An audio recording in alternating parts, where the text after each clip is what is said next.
ఇంట్లో వాళ్ళందరినీ ఒక దగ్గర తీసుకొచ్చి గొడవలు పెట్టేశాను. ఊరంతా మా తాత వల్ల కొన్ని మార్పుడ్ ఫోటోస్ ఇంకా నేను తెలుగులో రాసిన లెటర్ తీసుకెళ్లి మా అమ్మ సాయంతో మా నాయనమ్మ అమ్మమ్మ అయితే ఒక ఆట ఆడుకున్నాను. మీరు కూడా చూడండి, క్రేజీ ఉంటది.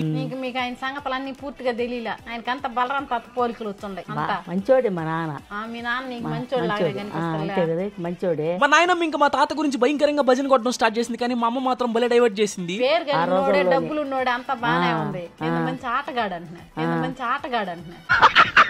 ఆటగాడైనా కబడ్డీ అన్ని చేసేది. అదే మంచి ఆటగాడు. అదే బుద్ధులు వచ్చినాయి ఈయనకు కూడా. ఏమైతే ఆ బుద్ధులు వస్తే మంచిదే. ఇది గుర్తుపెట్టుకో, తర్వాత మాట్లాడుకుందాం. కరెక్ట్ టైంకి మా అమ్మ అయితే ఫోటోలు ఉన్న కవర్ తీసుకొచ్చింది, కానీ మా నాయన మేము అవార్డులను మురిసిపోతా ఉంది. ఏంది ఎవరు ఇల్లు? అయితే మామూలు ఫన్ రాలేదు. ఇది మొత్తం లాంగ్ వీడియో పెట్టేసా. కింద లింక్ క్లిక్ చేసి పడి నవ్వేసుకుంటా. అలాగే షార్ట్ గో లైక్ చేయొచ్చుగా ప్లీజ్. ఉంటా బాయ్.